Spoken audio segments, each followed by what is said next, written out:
Hello everyone, welcome back to my channel. তো কেমন আছো তোমরা সবাই? আশা করছি সবাই খুব ভালো আছো, আমি খুব ভালো আছি। তো আজকে রান্নাঘর থেকেই ব্লগটা শুরু করলাম। তো চলো কী কী রান্না হয়েছে দেখি। তো এই যে সকাল সকাল ভাত হয়ে গেছে, এই যে ভাত, এটা হচ্ছে পটল ভাজা, এটা হচ্ছে উচ্ছে আলু ভাজা। তো চলো মাম্মামের এই যে তরকারি হচ্ছে, এই যে মাম্মামের মাছের ঝোল।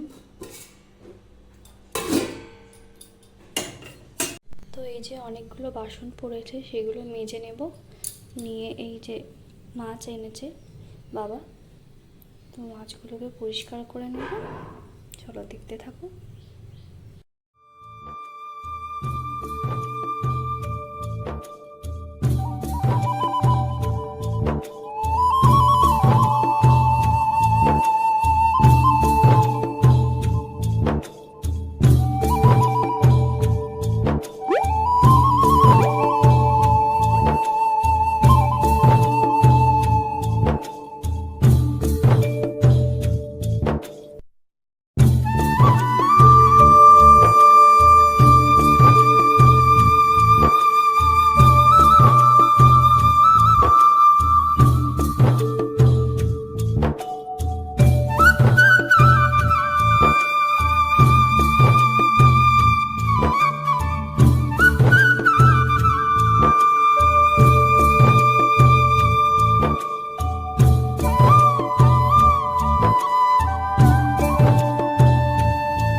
এই যে দেখো মাছগুলোকে এখন ছাড়িয়ে নিচ্ছি, আর মাছগুলোকে এখন ছাড়িয়ে নিচ্ছি। আর বাসনটা মাজতে গিয়ে না এখানটা মানে বেসিনটায় অনেকটা জল জমে গেছিলো, তো সেটাই বাবা জলটা কীভাবে যায় সেটাই দেখছে।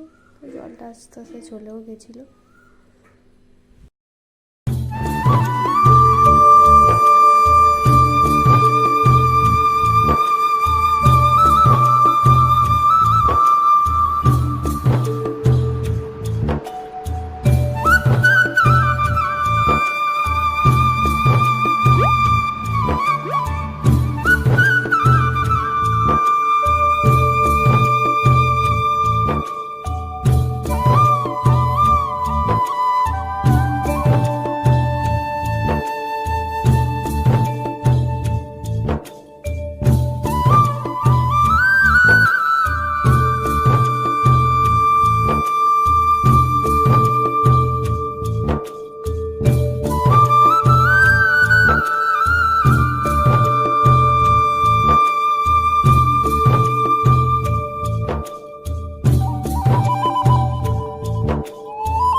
দেখো মাছটাকে ধোয়া হয়ে গেছে আর বাসনগুলোকেও মাজা হয়ে গেছে। তো চলো এবার ছাদে যাব।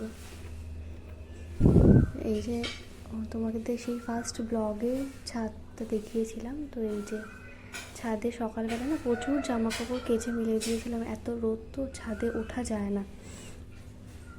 তো কি করব, নাহলে জামা কাপড়ের রং তো নষ্ট হয়ে যাবে। তো যার জন্য ছাদে উঠলাম, উঠে যে জামা কাপড়গুলো এবার এক এক করে সব তুলে নেব, নিয়ে তারপর নিচে যাব। চলো দেখতে থাকো। তো এই যে জামা কাপড়গুলো সব নামিয়ে নিয়ে এসেছি। এই যে ভাঁজ করাও কমপ্লিট জামা কাপড়গুলো। দেখো তোমাদেরকে তো সেই জামা কাপড়গুলো ভাঁজ করে দেখালাম, তারপরে ব্লগ শ্যুট করা হয়নি। এখন সন্ধে হয়ে গেছে, বাড়ি চলে এসেছি। তো দেখো আকাশের কি অবস্থা। আমাদের এইদিকে হচ্ছে না, এটা হচ্ছে অন্য দিকে, কিন্তু যেদিকেই হচ্ছে প্রচণ্ড ক্ষয়ক্ষতি হচ্ছে। তো দেখতেই পাচ্ছ ওয়েদারের অবস্থা। আবার তো শোনা যাচ্ছে কিছু ঝড় আসবে। তো আজকের ব্লগটা এই অবধিই থাক।